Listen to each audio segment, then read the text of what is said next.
자, 다들 들어오셨어요? 기도하고 오늘 공부하겠습니다. 하나님 아버지, 저희들 오늘 세 번째 수업을 합니다.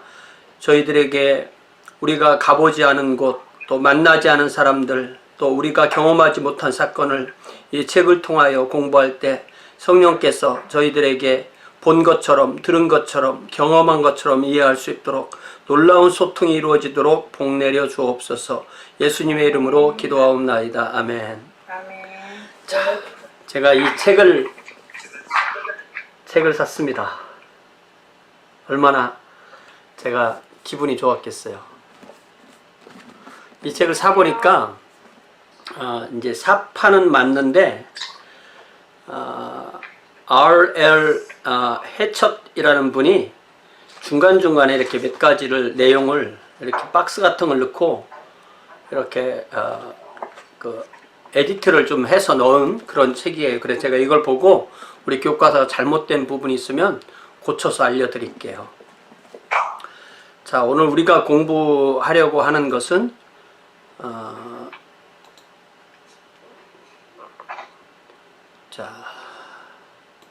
아직 계속 가톨릭 기독교 시대고요. 가톨릭 기독교 시대는 70년에서 312년, 312년은 콘스탄티누스 대제가 밀비안 전투에서 막센티우스와의 싸움에서 이긴 그 해입니다. 그때 꿈에 본 환상에 그리스도를 뜻하는 그런 그 스펠링을 가지고 길을 만들어서 전쟁에서 이겨라 이런 말을 듣고 해서 전쟁에서 이겨서 그때부터 이제 콘스탄티누스가 기독교인이 되었다. 내지는 기독교의 친화적인 사람이 되었다. 이 정도로 해서 312년이고 313년은 이제 기독교를 공인하는 그 밀라노 칙령이라는 걸 내려서 보통 뭐 313년을 잡는 사람도 있는데 또 이분은 312년이라고 했으니까 우리 312년, 13년 그렇게 기억하면 되겠어요. 자, 이 시대의 기독교는 로마 제국 전체에 전파되었으며 동쪽으로는 인도까지 갔던 것으로 추정된다. 그러니까 팔레스타인까지가 로마 제국이고 이제 거기를 넘으면 로마 제국은 아니잖아요. 뭐 아르메니아나 또 뭐 페르시아 또 뭐 인도 이런 부분은 로마 제국이 아니지만 로마 제국 안에만 기독교가 있었던 것은 아니다 이런 뜻이고요. 기독교인은 자기들이 급속도로 성장하는 거대한 운동의 일부임을 자각했다. 그들은 이 운동을 캐톨릭이라고 불렀다. 이 카톨리코스라는 말의 뜻은 이 집단이야말로 첫 번째로 이교도의 조롱과 로마 제국의 핍박에도 보편적이다, 우주적이다, 세계적이다, 언제나 어디서나 누구에게나 먹히는 거다 이거예요. 예수 그리스도의 복음은. 또 두 번째로 또 예수의 교훈에 대한 모든 잘못된 오류에 대항하여 정통 진리이다 라는 것을 주장하는 의미를 가지고 있고, 또 자기 시대의 여러 도전에 대항하기 위해서 이들은 점차 자기들의 지도자, 가장 중요한 지도자를 감독이라 불렀고, 그 감독이라는 말은 또 주교라고도 부르는데 그 말이 비숍이라는 단어이고, 이 그 감독, 주교, 비숍 똑같은 말입니다. 다 영적 지도력에 의지했다. 그래서 가톨릭 기독교를 형성하는 세 가지가 있다면 그것은 보편적 시야, 세계적 시야, 정통신앙, 그리고 감독주의, 교회 조직 등의 특징을 지니게 되었다라고 되어 있어요. 자, 그래서 오늘 우리가 공부할 것은 이 감독에 관한 내용이에요. 이 가톨릭 기독교 시대라는 제목으로 6개의 챕터가 있죠. 챕터 3에서는 처음에 그리스도인들은 아주 하층민이었다. 그렇지만 점차 상층민까지 포함하게 되었다. 4장에서는 그리스도인들이 초기에 받은 핍박에 대해서, 그리고 5장에서는 정통신앙의 기원에 대해서, 6장에서는 성경의 형성. 제가 이 부분은 제가 파워포인트를 해서 여러분에게 강의를 보내드렸죠. 자, 오늘 우리가 할 것은 7장, 8장이고 9장은 또 그 강의를 해서 보내드리도록 하겠습니다. 자, 죄인을 위한 학교 감독의 권위, 그리고 8장은 지성인의 사도 알렉산드리아인에서 초기 알렉산드리아 학파 특별히 클레멘트와 오리겐에 대해서 같이 공부하겠습니다. 자, 오늘 우리가 공부할 것은 총 네 제목으로 되어 있고요. 첫 번째 시간에 공부할 것은 그것은 교회의 지도자, 감독의 위치에 용서받지 못할 죄에 관한 문제, 또 성자의 탄생. 자, 이 성자의 탄생은 특별히 핍박받은 사람들을 말하는 것입니다. 자, 브루스 셸리는 이 감독 이야기를 할 때 성령님부터 이야기를, 왜냐하면 초대교회는 상당히 성령님의 인도를 받았던 교회인데 그 성령을 대치한 사람들이 바로 감독이다. 이게 어떻게 가능한가 하겠지만 상당히 일리 있는 말입니다. 예수님은 바람은 그것이 원하는 대로 불어간다. 너는 그 소리를 들을 수 있을지 모른다. 그러나 그것이 어디서 와서 어디로 가는지 알 수 없다. 성령으로 태어나는 사람도 다 이와 같다. 이렇게 말씀하시죠. 니고데모와의 대화에서. 자, 히브리어 루아흐라는 단어와 헬라어 푸뉴마라는 이 두 원어는 똑같이 누구네 집 개입니까? 똑같이 한 단어가 세 가지 의미를 가지고 있는데, 자 보세요. 밖으로부터 얘기하면 바람, 호흡, 영이고요. 안으로부터 얘기하면 영, 호흡, 바람이에요. 그것이 히브리어로는 루아흐, 헬라어로는 푸뉴마인데 한 가지 가지고 한 가지 단어로 늘 이 세 가지 뜻으로 써요. 그래서 그 문맥을 봐서 이게 영이라는 말로 쓰였는지 호흡이라는 말로 쓰였는지 바람이라는 말로 쓰였는지, 그래서 이 예수님께서 니고데모와 대화할 때 이 바람, 영으로 태어났다, 성령으로 태어났다 다 같은 단어 갖고 쓰는 거예요. 이처럼 바람의 특징이 영의 특징인 이유가 성령은 자기 마음대로 하신다는 거예요. 자기 마음대로 하는 걸 뭐라고 부르냐면 주권이 있다고 하는 거예요. 주권. 네. 자, 그래서 어릴 때 그런 얘기를 했죠. 엿장수가 똑같은 빈병 하나를 가지고 왔는데 저 사람한테는 10cm를 잘라주고 이 사람한테는 20cm를 잘라줬다. 그래서 옆에 보는 애가 왜 저 사람은 10cm 잘라주고 이 사람은 20cm 잘라줍니까? 그러면 엿장수가 대답하는 게 뭐예요? 엿장수 맘대로다. 이래서 나온 말이 엿장수 맘대로거든요. 그게 성경에도 보면은 우리가 다 이해할 수 없는 하나님의 주권이 있어요. 네. 하나님 마음대로. 그래서 성령이 하시고 싶은 대로 하신다는 말씀은 하나님 마음대로란 뜻과 같은 것입니다. 자, 사도시대는 성령의 시대였고 성령께서 자유로이, 비슷한 말이죠, 교회 속을 운행하시며 신자에게 능력을 주시고 선지자에게 영감을 주시고 귀신을 쫓아내셨다. 초대교회 성도는 성령에 의한 중생이 신자로서 반드시 갖춰야 될 표지였다. 예. 우리가 성령에 의한 중생이 없다면 신자가 아닌 거죠. 이거 오늘날도 마찬가지입니다. 교회가 신자로만 구성되어야 된다는 사람과 교회의 구성원이 불신자도 있어야 된다는 것이 이 기독교 2000년 역사에서 교회론의 가장 핵심적인 중요한 주제예요. 교회가 신자가 아닌 사람도 교회의 구성원이 되어야 된다는 주장에는 무슨 뜻이냐면은 한 사람이 구원받았는지 구원받지 않았는지를 어떻게 아냐, 할 수가 없다. 그러니까 그 지역에 사는 어떤 사람이라도 다 그 교회 회원으로 인정해야 된다. 그 이야기는 뭐냐면 국가교회를 말하는 거예요. 영토교회를 말하는 거예요. 어떤 그 테리토리 안에서 어떤 사람도 빠뜨리지 않고 다, 그러니까 이스라엘 전체를 하나님의 백성으로 보듯이 우리 동네 사는 모든 사람, 우리나라에서 사는 모든 사람을 다 구원받은 사람으로 보고 그 사람들을 교회의 대상으로 보고 교회를 나누든 안 나오든 다 교회의 신자로 보는 것. 이렇게 되면은 다 구원받고 좋을 것 같죠.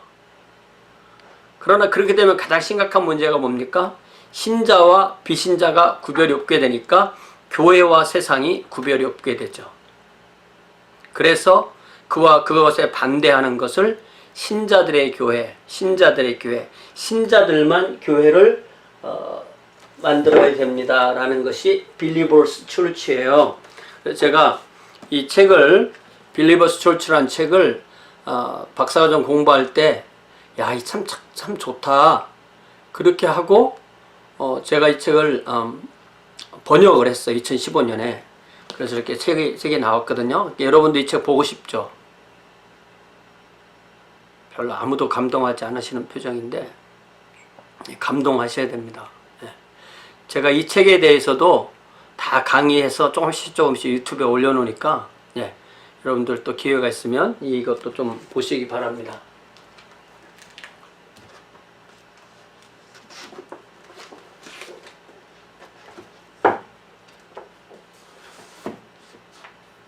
자,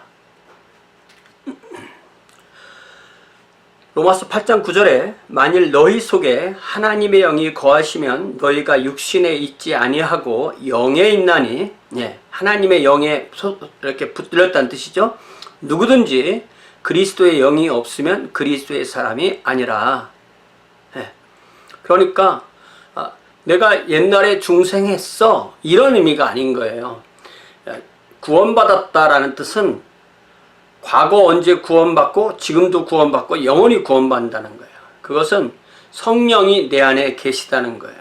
성령이 내 안에 계신 사람의 가장 큰 특징은 예수님을 생각할 때, 하나님을 생각할 때, 성령님을 생각할 때 불쾌하지 않아요. 성령이 그 안에 계시는 사람은 예수님이라는 말을 불렀을 때 예수라는 생각만 하면 막 역겨워. 그럼 그 구원받은 사람 아니에요. 하나님을 부를 때 하나님 주일 예배에 와서 예배 시간에 기도하면서 대표 기도로 기도하는데 오 신이시여 이런 사람 구원받은 사람 아니에요. 구원받았겠어요?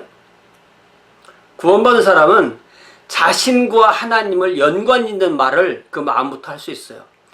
하나님 우리 아버지, 하나님 나의 아버지, 하나님 나의 아버지란 말을 했을 때 그 마음 속에서 하나님을 부르는 그 마음이 포근한 그런 어떤 감정의 변화가 있게 돼 있어요. 그죠?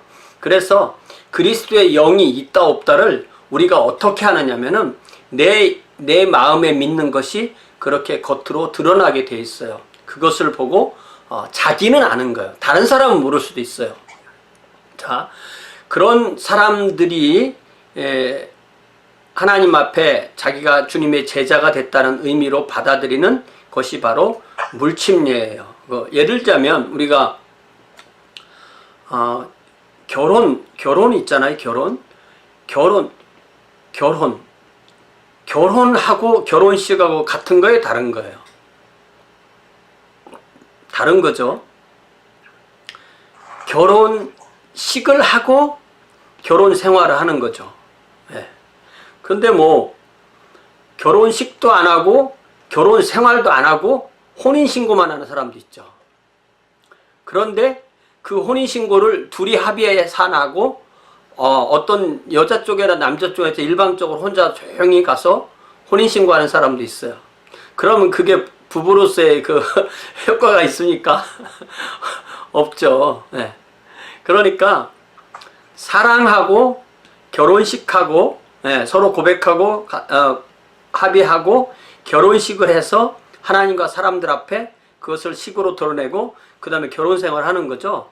이에 마찬가지로 침례식도 내가 예수님의 영이 내 안에 계십니다.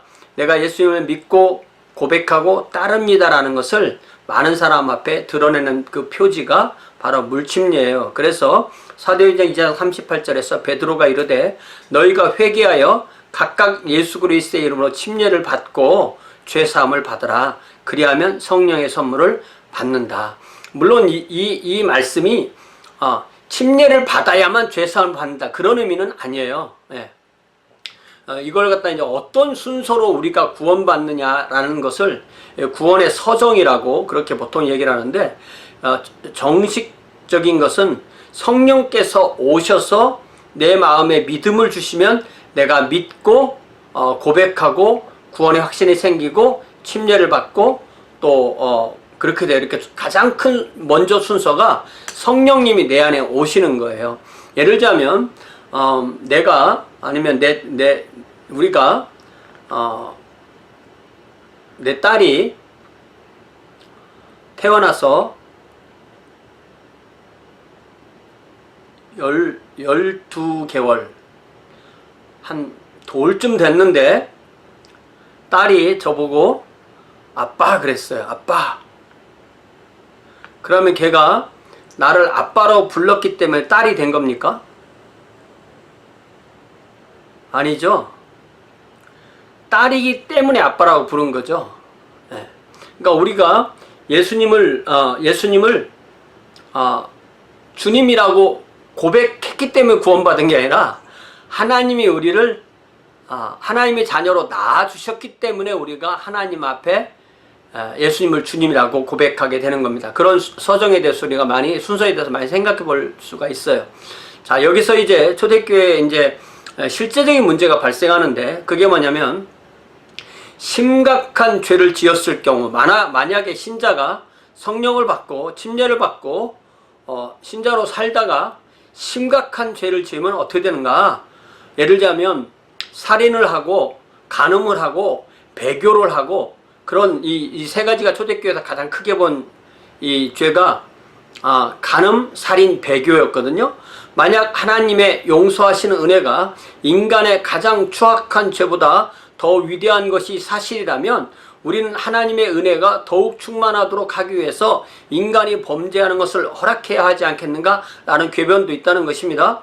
침례 후에 죄를 짓는 죄들 가운데는 용서받을 수 없는 죄도 있는가? 이런 여러 가지 그 토론 제목에 나올 수가 있는 것입니다. 이건 실제적인 문제였습니다. 그래서 200년, 300년경 교회는 이런 문제와 씨름해야 됐고, 특별히 몬타누스가 성령운동하던 몬타누스가 교회가 성령을 거스리는 죄, 다시 말하면 여러 가지 윤리적인 죄를 범하고 있다고 비난하자 교회는 자기 성찰을 심각하게 해야만 했습니다. 몬타누스주의의 예언, 그리고 도덕주의적 정죄 과정에서 기존 조직으로서의 교회의 모습이 가장 잘 드러나게 됐다. 그러니까 몬타누스는 계속된 성령의 역사를 강조했어요. 그렇게 되면은 이 교회의 모습이 정함이 없이 어느 방향으로 가야 될지 모를 수 있는 입장이 됐는데, 이 몬타누스주의를 어느 선에서 딱 끊음으로써 교회의 모습이 드러나게 됐다는 뜻입니다. 그래서 교회는 이 가톨릭 교회는 첫 번째로 세계를 향해 설교함으로써, 온 세상을 향하여 나감으로써 그 보편성 캐톨릭시티가 형성이 됐고, 여러 이단과 대결하는 과정 속에서 정통주의 오르소닥스가 정립이 됐고, 죄와 투쟁하는 과정을 통해서 감독제도를 발전시켰다. 에피스코패시를 발전시켰다. 이게 뭐냐면 죄인을 어떻게 교회에서 징계를 하고 그 죄인을 어떻게 다시 받아들이는가의 그 권위가 교회 전체에 있지만, 그 교회 전체를 대표하는 사람이 감독이다 보니까 이 감독의 권위가 발전되게 되었다. 이 세 가지를 통해서 가톨릭 교회는 완성되는데, 그 세 가지 중에서 교회가 감독에게 죄를 용서하는 권위를 인정했을 때 요 세 번째에 의해서 가톨릭 교회는 완성되었다. 그렇게 말하는 겁니다. 일단은 좀 어렵더라도 이해하는 방식으로, 그러니까 제가 강의를 할 때 강의 끝나고 나면 하나도 생각나는 게 없어요, 이렇게 얘기를 하시거든요. 저도 마찬가지입니다. 강의한 사람도 생각이 안 나는데 강의를 들은 사람이 생각이 나겠어요? 중요한 건 뭐냐면 강의를 하는 사람이나 듣는 사람이나 그 순간에 이해가 되느냐는 거예요. 제가 이해 못하는 말을 하면 여러분 절대 이해 못합니다. 그러니까 저도 그 순간에 이해하고 여러분도 그 순간에 이해하면 되는 겁니다. 그러면 다시 들으면, 다시 똑같은 얘기를 들으면 그때 또 이해되면 되는 거예요. 그러다 보면 그것이 언젠가는 쌓일 때가 오는 것입니다. 감독주의라는 것은 감독, 주교의 권력과 특권의 특권을 그 바탕으로 하고 느린 속도로 발전했다. 그러니까 어떤 그 플랜을 가지고 딱딱 어떤 그 계획대로 된 것이 아니라는 것입니다. 자, 1세기의 지도자, 다시 말하면 30년부터 100년까지의 지도자는 사도들이었고, 아무에게도 그 권위를 도전받지 않았습니다. 예수님과 함께 했다. 내가 예수를 보았다. 난 예수님을 만져보았다. 나는 예수님과 함께 음식을 먹었다. 나는 예수님의 부활을 보았다. 누가 그것에 대해서 토를 달겠냐는 것입니다. 또 성령께서는 아까 말한 대로 역사하기를 원하시는 대로 역사하십니다. 그래서 그 성령께서 선지자를 세우시고 교사를 세우시고 이적 행하는 자를 세우시고 병 고치는 자를 세우셔서 그 성령님의 능력이 그들에게 나타나도록 한 것이 신약성경에 그 일어난 일이었습니다. 특별히 사도 바울은 고린도 교회에서 성령의 은사와 능력으로 혼란과 무질서가 발생했음에도 성령의 나타나심 또 그 역사하시는 사실을 결코 부인하지 않았습니다. 우리가 사도 바울을 생각하면 상당히 그 날카로운 사람일 거다 이런 생각을 많이 하게 되는데, 그의 지성 부분이 우리보다 탁월하기 때문에 날카로웠다고 느껴지는 거지, 그분은 모든 부분에서 많이 발전한 분이기 때문에 그 한 부분만 얘기해서는 안 되는 것 같아요. 지성이나 사랑이나 행동이나 그 모든 면에서 탁월하게 발전한 것이 성경을 통해서 충분히 알 수가 있습니다. 자, 우리가 그 에베소서에서도 마찬가지지만 고린도전서 12장 28절을 보니까 하나님이 교회 중에 몇을 세우셨으니 첫째는 사도요, 둘째는 선지자요, 셋째는 교사요, 그 다음은 능력을 행하는 자요, 그 다음은 병 고치는 은사와 서로 돕는 것과 다스리는 것과 각종 방언을 말하는 것이니라. 자, 여기서 핵심이 바로 뭐냐면 이 사도와 선지자예요. 이 선지자는 다시 말합니다. 구약 성경의 선지자를 의미하는 것이 아니라 사도와 함께 사도를 도와서 교회를 세운 사람. 사도는 12명에다가 뭐 사도 바울에다가 뭐 그 정도 아무리 많이 따져도 15명을 넘을 수가 없어요, 사도는. 그런데도 신약 성경에 보면 많은 사도들과 함께 일한 예수님을 직접 본 그 사람들이 있어요. 그러니까 우리는 그 사람들을 사도라고 부르지 않아요. 그 사람들이 바로 선지자입니다. 그리고 이 선지자는 상당 부분이 바로 신약 성경의 사도가 아닌 저자들을 선지자라. 그러니까 이 사도와 선지자는 결국은 신약 성경을 대체하는 말이 되는 겁니다. 이들이 남겨놓은 것이, 이들이 말로 세운 것이 초대교회이고, 초대교회를 위해서 남겨놓은 글이 신약 성경이고, 그래서 우리는 오늘날 사도와 선지자가 가르치는 대로 한다라고 하려면 신약 성경대로 하는 겁니다. 자, 그 다음부터는 우리가 오늘 다 있는 그런 직분이죠. 자, 고린도전서 12장 11절에 이 모든 일은 같은 한 성령이 행하사 그의 뜻대로, 누구 뜻대로요? 성령의 뜻대로. 제가 아까 그래서 엿장수 맘대로 이런 말 한 거죠. 엿장수가 왜 한 사람에게는 똑같은 걸로 10cm 끊어주고 20cm 끊어줄 수 있는 이유가 뭐예요?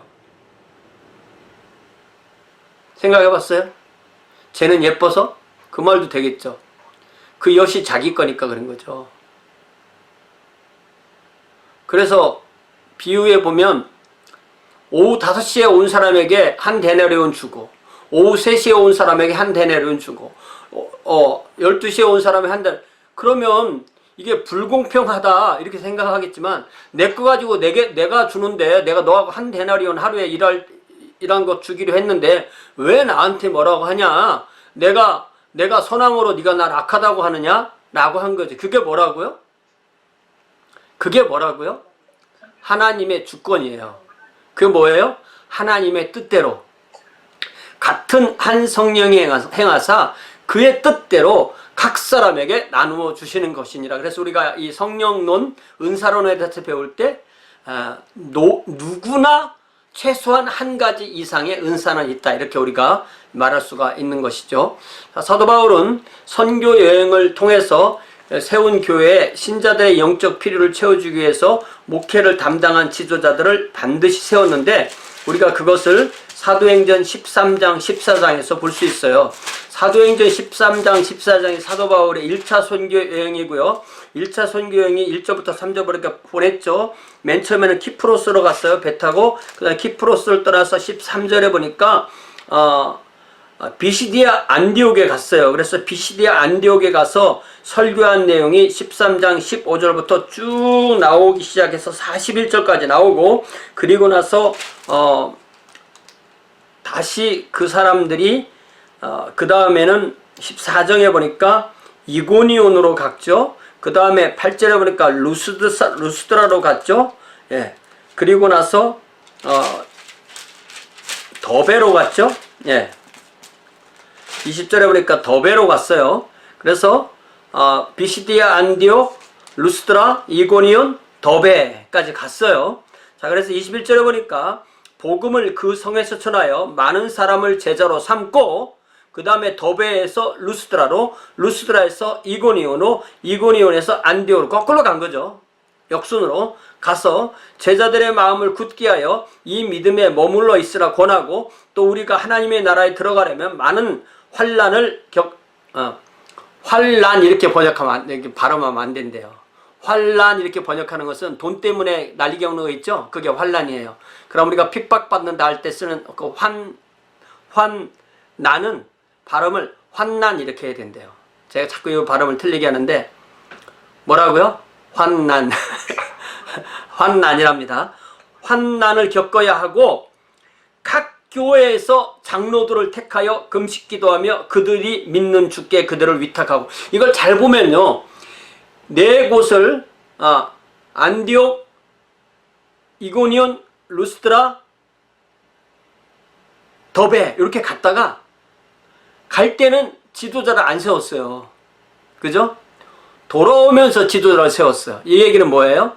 지도자들이 그 교회 안에서 자연스럽게 일어날 때를 기다렸다가 돌아오면서 그 지도자들로 드러난 사람을 안수하고 세웠는데, 그 최초로 세운 그 목회자의 이름이 바로 뭐였냐면 장로였다는 거예요. 그러니까 신약 성경에서 한 교회의 영적 지도자로 맨 처음에 세움을 입은 사람들의 직분의 이름이 뭐냐? 장로라는 겁니다. 자, 그래서 사도행전 14장 23절 다시 읽습니다. 각 교회에서 장로들을 택하여 금식 기도하며 그들이 믿는 주께 그들을 위탁하고, 그 네 도시가 안디옥, 이고니온, 루스드라, 더베. 장로를 세운 순서는 거꾸로 다시 더베부터 시작해서 더베, 루스드라, 이고니온, 안디옥 이 순으로 했고, 나중에 갈라디아서라는 그 편지를 쓸 때 이 갈라디아서가 바로 이 네 교회에 보낸 편지예요. 우리가 갈라디아는 그 말이 지역 이름입니다. 그리고 이 네 말은 도시 이름이에요. 우리가 어떤 지역을 들을 때, 지명을 들을 때 그게 도시 이름인지 지역 이름인지 그거 헷갈리는 분들 많죠. 저는 베톤루즈라는 도시에 살고 제가 사는 주는 루이지애나예요. 근데 어떤 사람은 루이지애나라는 도시하고 로스앤젤레스라는 도시를 헷갈려 하죠. 로스앤젤레스를 이니셜로 쓸 때는 L 찍고 점 찍고 A 쓰고 점 찍어야 돼요. 그러나 루이지애나를 이니셜로 쓸 때는 그냥 대문자로 LA 두 개 이렇게 붙여서 아무 점 안 찍고 그렇게 써야 돼요. 그래서 우리가 성경을 읽을 때에도 어떤 단어가 고유명사가 딱 나왔을 때 이것이 도시 이름이냐, 이것이 뭐 지역 이름이냐, 이런 걸 잘 알아야 돼요. 또 특히 어떤 단어가 그 시대에 어떤 의미로 쓰였나를 알아야 돼요. 사도행전 16장 6절에 보면은 성령이 아시아에서 말씀을 전하지 못하게 하시거늘 그들이 부르기아와 갈라디아 땅으로 갔다, 이 말을 듣고 성령께서 이스라엘부터 일본까지 시베리아에서부터 저 미얀마까지 모든 오늘날의 아시아 지역에 말씀 전하는 것을 막으셨다, 이렇게 착각하는 사람들이 있어요. 그게 아닙니다. 이 아시아는 오늘날 터키의 에베소라는 옛날 그 도시를 중심으로 이 서부 해안의 하나의 주 이름이에요. 프로방스, 로마의 30몇 개가 되는 그 주의 한 주 이름입니다. 그래서 항상 그 명칭을 우리가 딱 들을 때 그것을 빨리빨리 파악을 하셔야 됩니다. 그런데 그런 거에 대한 개념이 없으면 파악이 안 돼요. 개념이 생겨야 파악이 되는 겁니다. 그래서 모든 것은 아는 만큼 보이는 겁니다. 자, 그러면 최초로 세운 사람이 장로이고, 또 신약성경에는 장로라는 말도 나오고 감독이라는 말도 나오고, 장로란 말과 감독이란 말이 거의 엇비하게 나오고, 목사라는 말은 한두 번 나오는데, 이런 사람들이 했던 일은 새신자 교육, 공중예배 인도, 교회에 필요한 일 처리 등을 했습니다. 그리고 또 집사가 있고, 집사는 성찬을 베푸는데 함께 했고, 이게 성찬이 오늘날처럼 그냥 한 조각 그냥 상징적으로 먹는 게 아니고 실제로 식사가 되게 먹었어요. 그럼 이게 어떤 면에서 공동 식사의 개념도 있지만 구제의 개념도 있는 거죠. 그러면서 이 장로, 감독, 목사 이름들을 보좌했던 사람을 바로 집사라고 불렀어요. 자, 사도시대에는 성령의 권능을 받아 여기저기로 돌아다니면서 교회를 순방하는 전도자 내지는 그런 사도나 목회자 이런 분이 있었고, 한 지역 교회에 머물며 필요를 돌보는 지도자가 있었고, 이 두 그룹이 공존했었다. 자, 그런데 2세기가 되니까, 2세기라는 건 벌써 바로 뒤잖아요. 예. 그러니까 이 안티오쿠스 이그나티우스만 해도 속사도라고 부르는데, 이 속사도라는 말은 이 사도의 바로 제자라는 말입니다. 자, 그래서 벌써 그 성경 시대를 딱 떠나고 나니까 세 가지 직분이 거의 정립이 됐어요. 그거는 뭐냐면 오늘날에 목사급에 해당하는 사람, 개신교회 목사급에 해당하는 사람들을 감독 내지는 목사라고 불렀고, 그리고 복수의 장로들이 교회에 있었고 집사들이 있었다. 이렇게 되는 거예요. 그래서 이그나티우스는 하나님의 은혜와 성령의 능력이 이러한 연합된 지도체제를 통하여 회중에게 흘러가는 것을 가르쳤다. 자, 그러면 한 사람의 목사가 복수의 장로와 복수의 집사에 의해 보좌받는 체제가 교회 안에 어떻게 자리를 잡았느냐? 브루스 셸리는 아무도 모른다. 그러나 교회가 이러한 형태로 변화된 것만은 사실이다. 왜 그렇게 됐느냐? 여러 장로가 맨 처음에 장로를 하나 세운 것이 아니라 장로들이 복수로 세워졌고, 그 여러 장로 중에 하나가 그의 보다 뛰어난 능력을 자연스럽게 인정받아서 다른 교회와 연락을 담당하고 가난한 자를 위한 기금을 관리하고 이단적 교사에 대항해서 올바른 신앙을 가르치고 성찬을 시행하다 보니까 이렇게 더 드러난 장로가 있고, 그 사람이 목회적인 일을 감당했다. 이렇게 이해를 하는 겁니다. 그러니까 이런 일은 신약성경 시대 때 있는 것이 아니고 신약성경을 넘은 시대에 이런 일이 생겨났다는 말인 거죠. 이그나티우스가 언급한 이러한 3층의 교직제도, 세 가지 계단은 단번에 완성된 것이 아니었다. 예를 들어 180년 알렉산드리아에는 이 감독제가 이렇게 그 한 교회에 감독이 한 명만 있었던 것도 아니었다. 그리고 소아시아나 아프리카 같은 데는 작은 교회도 자기들의 지도자를 감독이라고 불렀다. 또 고을에서는 큰 도시의 감독이 인근 지역 회중을 위해서 장로들을 파견하는 형식으로 이들 모두를 자신이 돌봤다. 이게 뭔 얘기냐면요, 제가 다시 설명해 드릴게요. 오늘날 우리는 개교회를 생각하잖아요. 그런데 이 사도시대 이후에는 어떤 거였냐면, 도시를 중심으로 하나의 감독이 자기가 직접 돌보는 교회가 있고, 또 그 도시를 포함한 그 지역, 지방까지 다 포함해서 여러 교회들이 있을 때 그걸 총관리하는 사람을 감독이라고 불렀고, 장로라고 불리는 사람들이 각자 교회에서 목회하는, 그래서 하나의 교구가 형성되고 그 교구를 총책임지는 사람을 감독이라고 부르는 그런 것이 정립이 됐다는 거예요. 이 부분을 브루스 셸리가 명확하게 설명을 안 했습니다. 자, 2세기 말에 들어서 100년대 말에 들어서 교회 문제에 있어서 아무도 도전하지 못하는 권위를 가진 이가 결국은 감독이었다. 왜냐하면 2세기 동안에는 아직 신약 성경이 완벽하게 결집이 안 됐고, 신약 성경이 완벽하게 결집된 것은 결국 300년대 말 400년 초까지 갔기 때문에 어떤 그 지도력을 가장 강하게 갖고 있던 사람이 감독이었고, 어떤 사람이 감독이었을 때는 감독끼리 동등한 권한을 있는 것으로 그렇게 이해를 했습니다. 특별히 영지주의자가 계속 교회를 도전해 올 때 감독의 말이 그만큼 권위 있었다. 영지주의자들은 사도들까지 거슬러 올라가는 교사들의 계통을 주장하면서 예수께서 부활하신 이후 승천하시기 전에 일부 우리 영지주의 교사 누구에게 비밀스러운 계시를 전수해 주었다.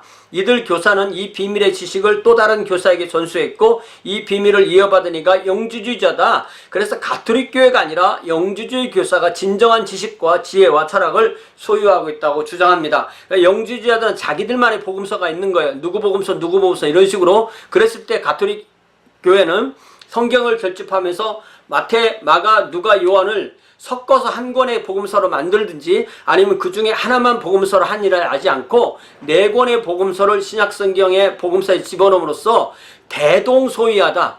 대동소이인데 대동 부분이 95% 정도 되고 소이 부분이 5% 정도 돼서 그 소이 부분이 오히려 더 풍성하게 만들지만 누가 봐도 보편적인 내용이 같다라는 것을 이 가톨릭 교회는 주장할 수 있었던 것입니다. 자, 영지주의 이론에 대항하는 가톨릭 성도는 교회 공적 교훈, 즉 신앙의 규율, 더 룰 오브 페이스, 그리고 사도에 의해 교회 안에 세움을 받은 감독의 존재를 강조하게 되었다. 그래서 이 룰 오브 페이스는 사도들이 가르친 것을 이렇게 정리한 거예요. 그리고 사도들이 세워진 지도자가 바로 감독이에요. 그러니까 어떤 교회가 지역마다 다르지 않고 같은 내용을 가지려고 하면은 그 텍스트가 같고 지도자끼리 통일성이 있어야 되는데, 그래서 2세기 중엽에 헤게시푸스라는 로마까지 여행한 여행가가 여행 중에 수많은 감독을 방문하면서 친교를 해봤더니 이들의 주장과 가르침은 동일하고 일관성이 있었다. 모든 도시의 감독을 통하여 율법과 선지자와 주님의 가르침은 신실하게 지켜지고 있었다. 이를 입증하기 위해서 고린도라는 도시, 로마라는 도시의 경우는 자기 감독, 앞에 감독은 누구, 앞에 감독은 누구, 앞에 감독은 누구, 그 앞에는 베드로, 그 앞에는 누구, 이런 개통도까지 제시할 수 있을 정도로 통일성을 유지하려고 했었다. 왜냐하면 이게 다 권위의 문제니까 그렇겠죠. 그래서 2세기 말에, 100년대 말에 고울의 이레네우스와 북아프리카의 테르툴리아누스 둘 다 헤게시푸스에 의해 시작된 반영지주의 논증을 따라서, 즉 사도들로부터 시작된 가톨릭 교회 내 감독들의 전통과 개통을 지적합니다. 이러한 끊이지 않는 전통이 가톨릭 교회 안에 사도들로부터 교리의 전승을 보장해 주었다. 따라서 우리가 정통을 가르치지 영지주의파는 믿을 수가 없다. 이렇게 입증했다는 것입니다. 그래서 감독의 역할은 교회의 구조와 기능의 변화, 특히 감독의 역할 변화는 중대한 논쟁의 여지가 있는 문제를 야기합니다. 왜냐하면 우리가 텍스트를 따를 거냐 사람을 따를 거냐 문제인 거죠. 사람을 따르면 결국 뭘 따르냐면 그 사람 앞에 있는 사람대로 하는 거예요. 그러다 보면은 우리가 말 전달하기 그런 게임 해보잖아요. 말 전달하기 게임 해보면 앞에서 이 말을 전했는데 한 10명만 넘어온 뒤에서 전혀 다른 말이 나오게 되잖아요. 그렇게 2000년 동안에 사람에서 사람으로 연결되면 이것이 내용이 전달이 안 된다는 거예요. 그래서 다르게 주장하는 사람들은 우리는 언제고 정식으로 돌아가야 되는데 그 돌아가야 될 것이 뭐냐, 바로 텍스트고 그 텍스트가 신약성경이다, 이렇게 말을 하는 것입니다. 자, 다시 말합니다. 모든 교파의 신자, 로마 가톨릭이든 동방정교회든 장로교든 감리교든 침례교든 오순절교회든 모든 교파의 신자는 다 이러한 변화가 신약성경 시대부터 2000년 동안 있었다는 것을 인정하는데, 문제는 그러한 변화가 무엇을 의미하며 우리는 그것에 대해서 어떻게 반응해야 하는 것에 대한 문제가 발생할 수밖에 없다는 거죠. 왜냐하면 이 2세기, 3세기에 생긴 감독제가 신약성경과 다르고 오늘과 또 다르게 됐으니까 우리는 어떻게 해야 되냐는 거죠.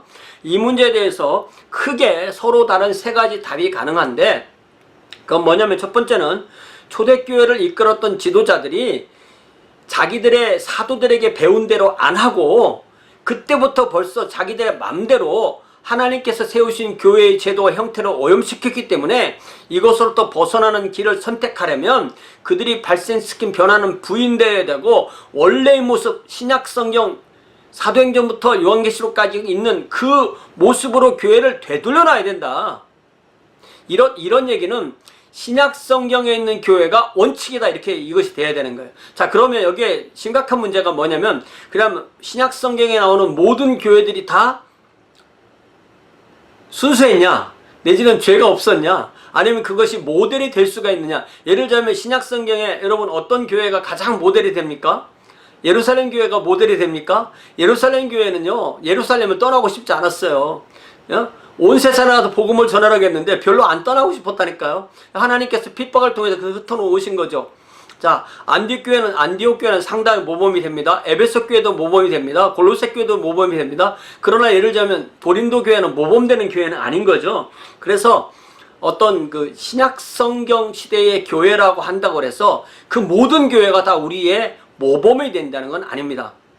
자, 어쨌든 원시 기독교의 복구, 여러분 그 원시라는 말을 들으면 기분이 어떠세요? 이 원시라는 말이 우리가 생각하면 굉장히 안 좋은 말처럼 느껴지지만, 교회사에서는 어떤 사람들이 원시라는 말을 쓸 때는, 이 프리모티브라는 단어를 쓸 때는 항상 순수한 태고의 어떤 시원의 가장 순수한 맑음을, 샘이 막 솟아나서 오염이 전혀 되지 않은 그런 의미로 쓰는 말입니다. 그래서 원시 기독교의 복구를 주장하는 이들이 전제하는 것이 이런 것이고, 그들은 항상 성경으로 돌아가자, 신약 성경으로 돌아가자 이렇게 말을 하고, 대부분은 개혁을 기치로 들고 나올 때 이런 주장을 한다는 것입니다.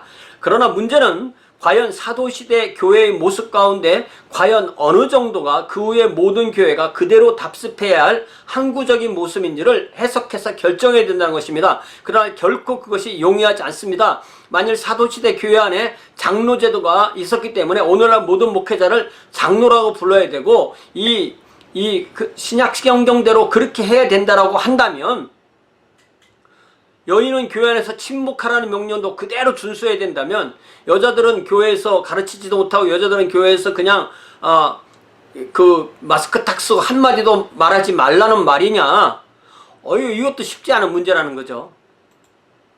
두 번째는 교회와 그 지도자가 어떤 신적 권위의 부재 상태에서 자기들에게 주었던 자유를 행사한 것이다. 초대교회 지도자가 고안해낸 교회의 조직은 그들의 시대를 위해서는 최선의 모습이었을 것이다. 그러나 우리는 우리 시대를 포함해서 시대가 계속 변하면서 계속 변화되기 때문에, 변화하는 것에 적응하는 것이기 때문에 교회는 그때그때 필요한 직분을 만들 수 있다. 계속 변화해야 된다. 주로 역사 발전의 흐름 속에 깊이 젖은 사회적 조직체로서의 교회의 모습에 깊은 인상을 받은 이들이 이렇게 주장하면서, 특별히 이들을 현대주의자라고 부를 수 있는데, 교회는 시간의 흐름과 사회의 변화에 따라서 적응을 해야 된다. 그러니까 그때그때 필요한 거 만들어 놓으면 된다. 성경적 직분이라는 거 없다. 우리가 새로운 거 만들면 된다. 이렇게 주장하는 사람들이 있을 수 있다는 거죠. 그러나 그들은 무슨 또 약점을 가지고 있냐면, 직접 하나님의 인정을 받는 어떤 신앙이나 교회 조직 형태도 파악해내지 못한다. 즉 일체의 절대적인 가치나 기준을 소유하지 못하는 기독교로 전락해서 이 객관성을 잃어버린다는 거예요. 필요했다면 만들고 필요 없으면 버린다. 여러분 혹시 권사님 계세요? 권사님. 이 권사라는 게 한국에 있는 거잖아요. 한국 사람들이 만든 거잖아요. 네. 그래서 우리 교회는 우리 교회 이제 미국 성도들이 있는데, 권사를 영어로 뭐라고 하느냐? 권사예요, 그냥 권사.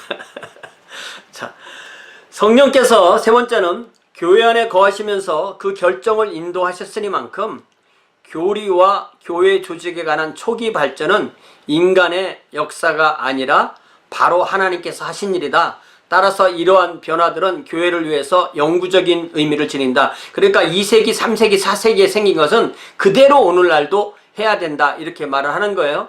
보통 이제 가톨릭 교회, 로마 가톨릭이나 동방주교 이런 데 주장을 하는데, 이것은 역사가 증언해 준다라고 그렇게 인정하지만, 그럼 만약에 2, 3세기의 변화를 성령이 하신 일로 간주한다면, 그럼 18세기, 19세기, 20세기에 이루어졌던 변화들도 또 그대로 돼야 되는 것이 아닌가?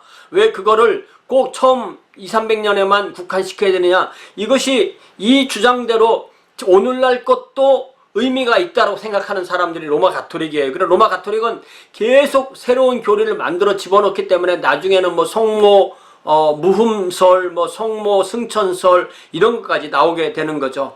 자, 이렇게 감독직이 고양했기 때문에 일어나는 여러 가지 난점의 문제는 대답이 없어서 문제가 아니라 너무나 많은 이론이 난무하기 때문에 더 어려운 문제다라고 해서, 결국은 이거는 우리 교회는 목사님을 목사라고 부르는데 저 교회는 장로라고 부르고 저 교회는 감독이라고 부르고 저 교회는 사도라고 불러. 그렇기 때문에 목사라고 부르는 애만 정통이고 나머지는 다 이단이야, 이렇게 말할 수 없다는 거예요. 자, 그래서 교파마다 서로 다른 의견의 존재가 서로 다른 여러 교파가 공존하게 되는 이유입니다. 어쨌든 3세기에도 이미 많은 이가 감독 제도의 성립은 성령으로부터 멀어지는 현상이라고 생각했습니다. 자, 1세기 또 2세기 신자는 성령의 능력의 증거를 어떤 교회 안에 우리 감독이 성령님이셔 이게 아니라는 거죠. 교회 안에 직책에서가 아니라 신자들의 생활 가운데서 찾았습니다. 그들은 보혜사, 이렇게 오타를 안 치려고 엄청 노력하는데도 오타가 나옵니다. 보혜사. 자, 보혜가 맞네요, 참. 보혜사.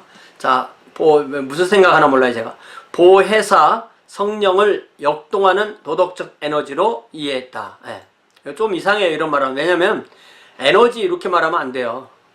보혜사 성령을 역동하는 도덕적 인격이라고 해야 돼요. 인격 안에는 에너지가 나오죠. 에너지 하면 인격은 사라져버리는 겁니다. 이런 부분 우리가 비판하고 지나가야 돼요.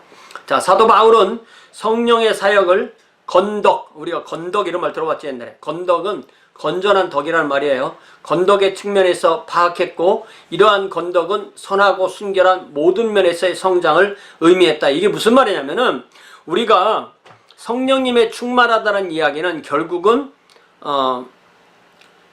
윤리로 드러나야 된다는 거예요. 삶으로, 인격으로.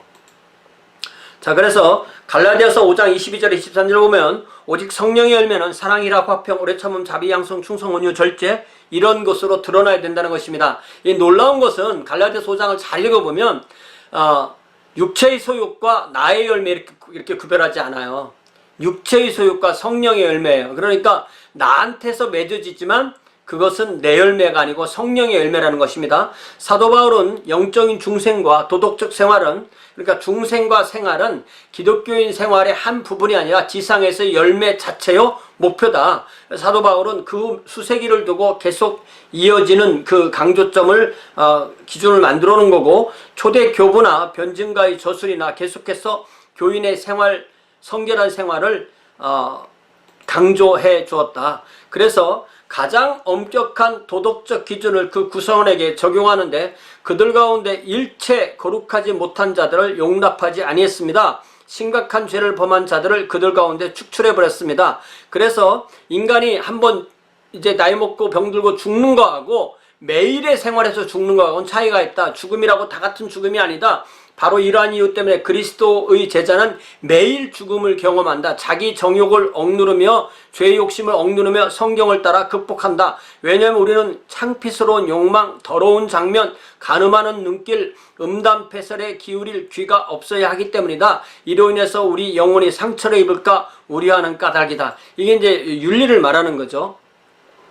그래서 신자의 고상한 도덕적 의식과 생활은 기독교 진리를 변호하는데 가장 효과적인 방법의 하나였다. 오늘날 우리가 복음을 전한다는 거는 복음을 말로 전해서 복음이 전해지는 게 아니고 내가 어떤 사람과 교제할 때 그 사람 앞에서 인격적 감화를 주어서 그 사람이 빨려 들어오게 하는 거예요. 그래서 순교자 유스티누스는 그의 변증에서 말을 하기를 기독교 윤리 원칙을 설명하면서 실제로 준수되고 있음을 증명하는데 그리스도인의 선한 생활이 단지 명목상의 주장이나 형식적인 이상이 아니라 생활의 모든 면에서 살아있는 능력이자 현실이었음을 증명했습니다. 또 아테나고라스라는 아테네의 기독교 철학자는 우리 가운데는 우리가 신앙하는 신조의 위대한 가치를 말로 표현할 수 없는 무식한 대중이나 직공이나 나이 많은 여인네도 많이 있다. 그러나 그들은 모두 그들의 신앙을 행위로 증명해내고 있다. 이게 기독교의 생명력이에요. 이것을 잃었기 때문에 모든 문제가 생기는 거예요. 자, 그래서 기독교인의 대적은 기독교인의 도덕적 능력과 성결의 새로운 세계로의 승화를 대적들도 증명해 주었어요. 그들의 거룩한 생활의 모습을 인정했다는 것입니다. 그래서 소플리니는 트라이누스 황제에게 보고하기를 2세기 중반에 기독교인을 신문함에 있어서 신문을 해보니까 그들에게서 아무런 범죄의 혐의나 악한 모습을 찾아볼 수 없었다고 고백합니다. 순교자 유스티누스는 다시 자신의 회심의 동기를 말하기를 신자의 순결한 모습이 그들의 신실성을 나에게 확신시켰으며 이러한 인상이 나로 하여금 기독교에 귀의하게 한 결정적 동기가 되었다고 고백했습니다. 원형 경기장에서 순교자들이 죽음을 맞을 때 죽음에 닥쳐서도 용기와 충성을 잃지 않고 순교합니다. 그들의 모습이 많은 관중에게 깊은 인상을 주었습니다. 자, 이 7과 다 맞추고 싶니다. 그렇게 해야만 이 시간 배정이 맞아요. 자, 순교자의 모습을 본 관중은 심한 충격으로 갑자기 그걸 보다가 그리스도인이 되기로 결정하기도 한다는 것입니다. 그러나 교회가 200년대로 넘어가면서 심각한 변화를 일으키기 시작하는데 교회에 뛰어났던 도덕적 성결의 모습이 약화되기 시작하면서 몬타누스의 주장이 전혀 잘못된 것만은 아니었다는 것이 드러나게 됩니다. 220년경에 감독과 성직자를 포함한 전체 교회의 모습이 그 전과는 상당한 차이가 있음이 명백하게 드러나게 됩니다. 처음 2세기 동안에 기독교회는 침례의 순간 그때까지 지었던 평생의 모든 죄가 다 사해진다고 생각했습니다. 그러나 침례 이후에 심각한 죄는 특별한 치유를 받아야 한다고 생각했습니다. 그 세 가지 심각하게 특별한 죄는 성적 부도덕, 뭐 간음이나 뭐 성폭행이나 뭐 동성연애나 이런 걸 말하겠죠. 자, 살인, 그리고 배교. 자, 하나님에 의해서는 용서받을 수는 있으나 교회는 이를 용서해 줄 수 없다. 야, 이게 대단한 거죠. 여러분 이거 생각해 봤어요? 하나님은 용서해 줄 수 있어. 그러나 나는 용서 못 해줘 이거죠. 그래서 우리가 하찮은 거 가지고 사람 괴롭히면 안 돼요.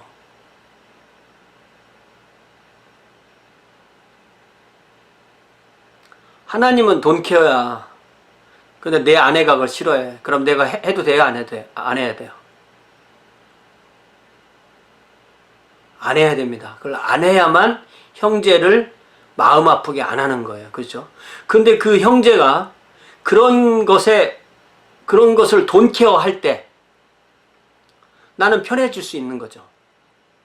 근데 그게 이제 선을 정해야 되죠. 이런 거 굉장히 많습니다. 결국 우리는 더 좁은 선에 갇히는 거예요. 나는 하나님의 선만큼 넓어. 이런 사람은 없어요. 그러나 하나님의 선에 가려고 그만큼 자신을 넓히려고 하지 않으면 자기 때문에 다른 사람들이 괴로운 사람이 돼요. 근데 심각한 사람들은 어떤 사람이냐면 자기한테는 그게 적용을 안 되고 남한테만 적용하는 사람이 있어요. 자기한테는 항상 핑계거리가 있어요. 남한테는 그래서는 안 되지 이렇게 되는 경우가 생긴다는 거죠. 자, 어쨌든 하나님에 의해서는 용서받을지 몰라.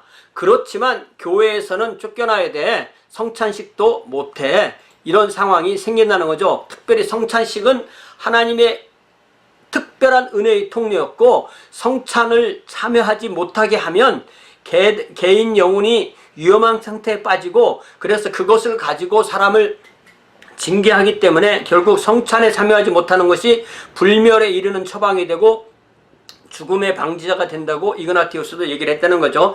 그래서 3세기 초반에 200년대 초반에 교회를 위해 장기간 평화가 계속되다 보니까 로마 당국의 불려가 고초를 당한 신자가 거의 없다 보니까 영적 전쟁은 과거사가 되고 많은 이가 교회의 치리를 보다 완화시켜줄 것을 요구하게 되었다는 것입니다. 자, 그래서 로마의 감독 칼리스투스 217년에서 22년까지 감독을 했던 분인데 회개하는 신자를 공식적으로 다시 교회에 받아들였던 최초의 인물입니다. 간음죄를 범하고 회개한 자를 성찬에 참여시켜 주었습니다. 그 사람이 한 주장이 교회란 노아의 방주와 같다. 그 안에는 깨끗한 짐승만 아니라 더러운 짐승도 함께 들어있다. 주님께서 베드로에게 인간의 죄를 메고 푸는 권한을 주셨다. 베드로의 후계자로서 로마 감독인 나도 나에게 속한 특별한 권리를 수행할 것이다. 칼리스투스는 로마 감독의 특별한 권리를 최초로 주장한 인물이다. 내가 풀어줬다. 이렇게 말하는 거죠. 그러나 테르툴리아누스는 동시대 가르타고에서 이 소식을 듣고 공포에 질리게 됩니다. 우리는 배교자를 용서하지 않았는데 어떻게 간음자를 용서한단 말인가. 그러니까 거의 테르툴리아누스 생애 말기에 이제 한 3, 4년 겹치니까 그렇게 말했다는 거죠. 우리가 배교자를 용서하지 않았는데 배교자나 간음자나 다 큰 죄인인데 어떻게 네 맘대로 간음자를 용서하느냐. 그러나 테르툴리아누스의 목소리는 과거의 목소리, 미래의 목소리는 칼리스투스였다는 것이죠. 사실 그럼 거꾸로 간음자를 내가 용서했기 때문에 배교자도 용서할 수 있다. 이것이 교회가 간 방향이라는 것입니다. 그래서 250년경 황제 데키우스의 핍박이 49년에서 51년에 있었을 때 당시까지 가장 극심한 박해였고 기독교야말로 제국의 적이었기 때문에 그들의 무신론 때문에 기독교는 무신론이라는 말을 듣는다고 했죠. 제국이 여러 가지 곤란에 빠졌다는 것입니다. 제국의 모든 시민은 로마의 전통적인 신들에게 제사를 바쳐야 된다. 순종한 자는 그 확인의 뜻으로 증명서 리벨리를 발급해 주었습니다. 그래서 그것을 불복하는 신자는 세 가지 길이 있었는데, 첫 번째는 동정심 많은 관리에게 이렇게 백을 써가지고 말로 백을 써가지고 증명서를 받는 거예요. 자기 이름으로 그 신에게 제사를 지냈다라는 증명서를 받아요. 어떤 사람은 동정심 많은 관리가 아니라 부패한 관리에게 돈을 주고 거짓 증명서를 사고, 그렇지 않으면 순교를 각오하고 안 해야 됐다는 거예요. 요 세 번째 케이스가 진짜인 거죠. 그런데 실제로는 많은 신자가 목숨을 구하기 위해서 실제로는 가서 절을 하고 증명서를 받아왔다는 거예요.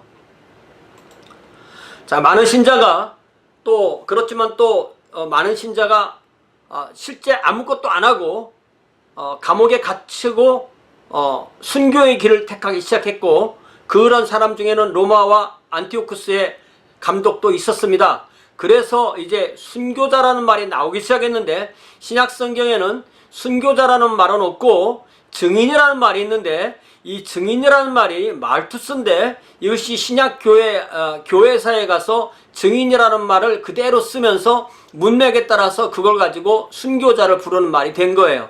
그러니까 죽음으로 자신의 신앙을 신실하게 증언한 사람이 순교자다, 이런 말인 거예요. 그러니까 신약 성경에 증인이라는 단어가 나올 때 증인이라는 단어 속에는 순교자라는 말이 들어있어요 라고 해석하면 됩니까, 안 됩니까? 아무 생각 없으세요? 안 되겠죠? 신약 성경을 해석할 때는 이 증인이라는 말이 초대교회에 죽음으로 자신의 신앙을 충실하게 증언한 사람이라는 의미에서 증언한 증인이라는 의미에서 순교자라는 의미로서 쓰였습니다. 이렇게 설명하는 건 괜찮아요. 그러나 이 증인이라는 말은 순교를 하라는 뜻입니다 라고 그렇게 해석하면 이게 주객이 바뀌는 해석이 되게 됩니다. 자, 데키우스 황제는 기독교도를 영웅으로 만들 의도가 없었기 때문에 많은 신자를 고문해서 황제가 주님이시다라는 선언으로 신앙을 저버리도록 유도하려고 했습니다. 자, 그래서 이제 두 가지가 나오게 되는데, 고백자는 이제 순교자 말고 두 가지가 나오게 되는데, 하나는 고백자라고 해서 컨페서라는 사람은 제사를 드리지 않고 황제의 주님이라는 고백을 하지 않고 신앙을 부인하지 않고 핍박을 받아서 악형을 견뎌서 살아난 사람을 말하는 거예요. 고백자.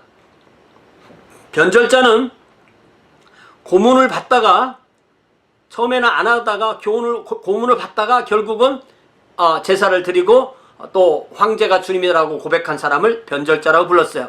그런데 마침 데키우스가 251년에 고토죽과의 전투에서 사망하게 됩니다.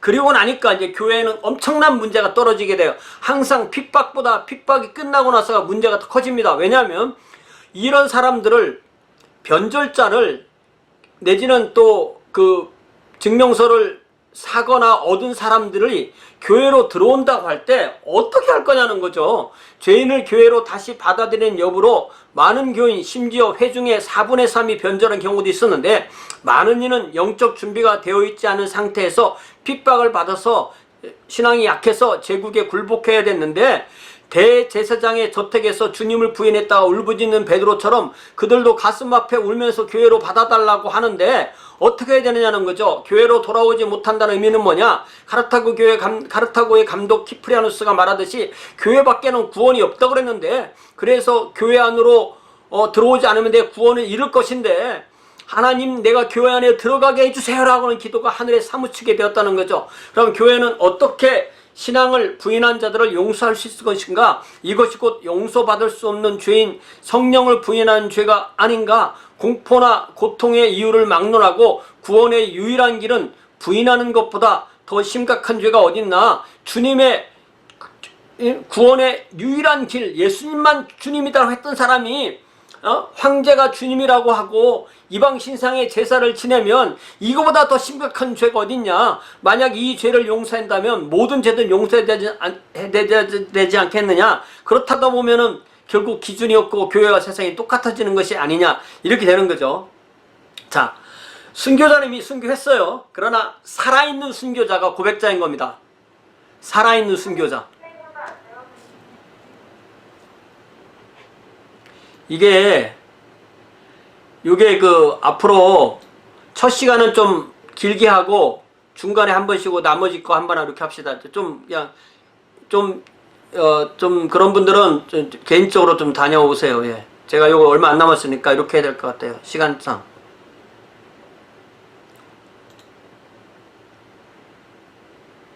자, 38페이지. 예.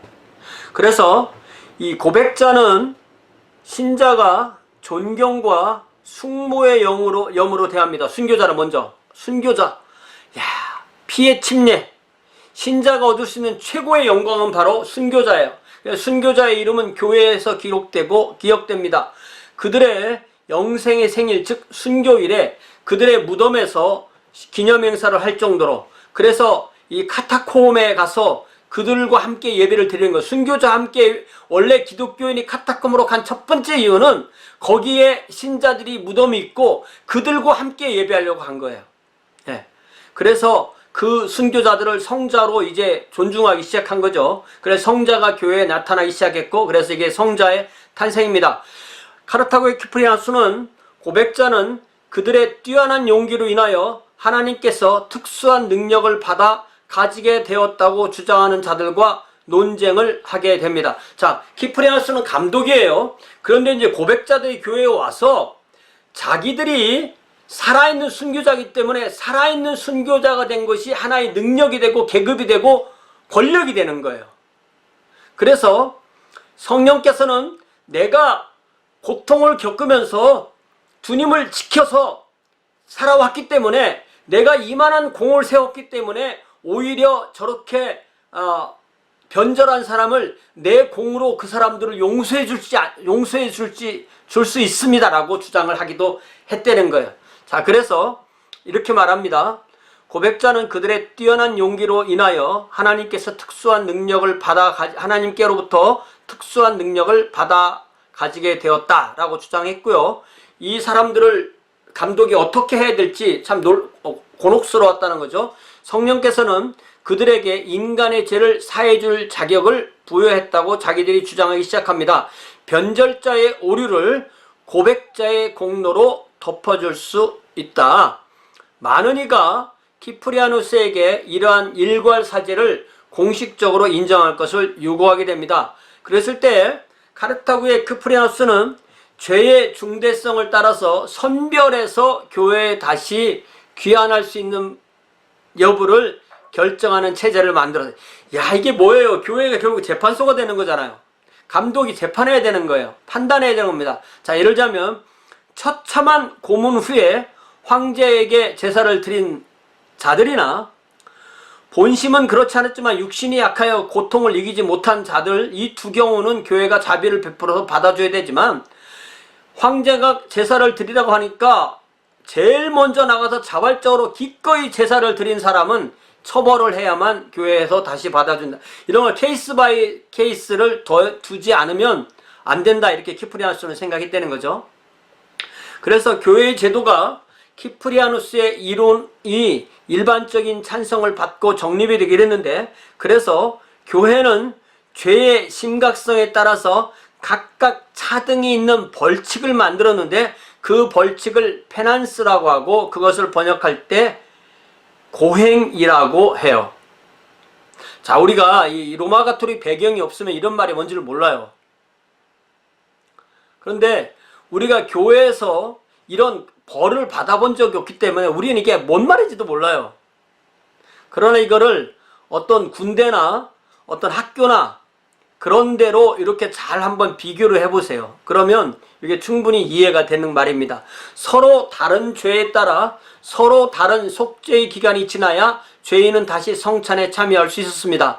그래서 회개하는 모습이 넉마를 걸치고 머리에 재를 얹고 회중 앞에서 공적으로 회개의 모습을 보인 이에게 감독은 사죄를 선포합니다. 이러한 고백과 회개 후 이들의 지위를 복원시키는 의미로 감독이 그들의 머리에 손을 얹어 주었습니다. 그러니까 결국은 이런 모든 책임이, 권한이 감독에게 모이게 돼 있다는 거죠.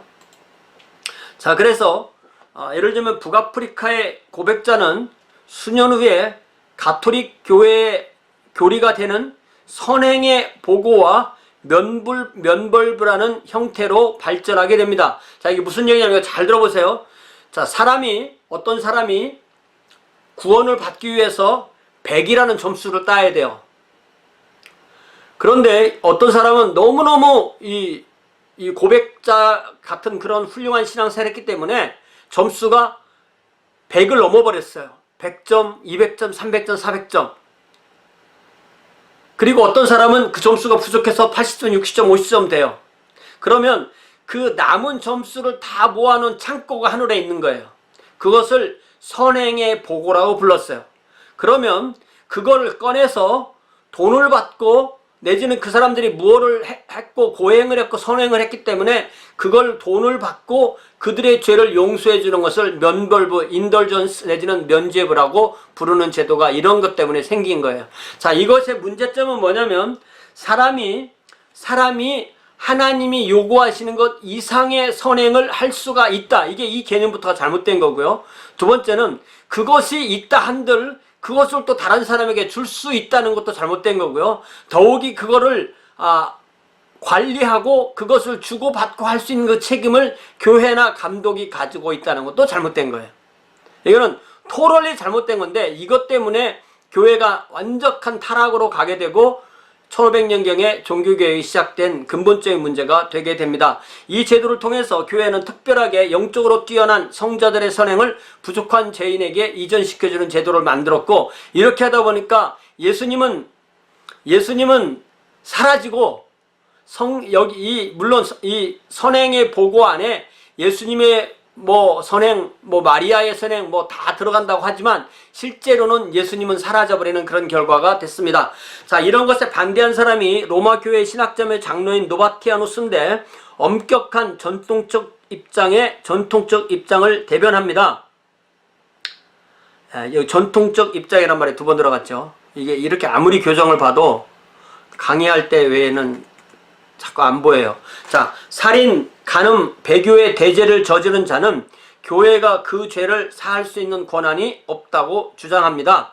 단지 교회는 최후의 심판 자리에서 그 사람이 섰을 때 하나님께 자비로 그 사람을 봐주세요라고 중보기도 할 수 있는 것 외에는 교회가 할 수 있는 것은 없다, 이렇게 얘기를 한 거예요. 이 말도 좀 이상하잖아요.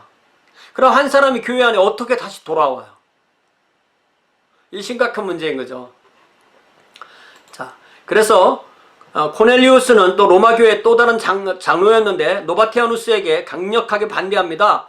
감독에게는 심각한 죄까지도 사할 수 있는 권한이 있다고 주장합니다. 그래서 교회는 이 문제로 분열되게 되고, 이는 과거와 미래 사이의 투쟁이고, 노바티아누스는 과거를 대표하는 거죠. 교회는 성도의 공동체라는 전통적인 입장을 주장했고, 코넬리우스는 교회는 죄인이 있는 곳이다. 죄인이 와서 배우는 학교다.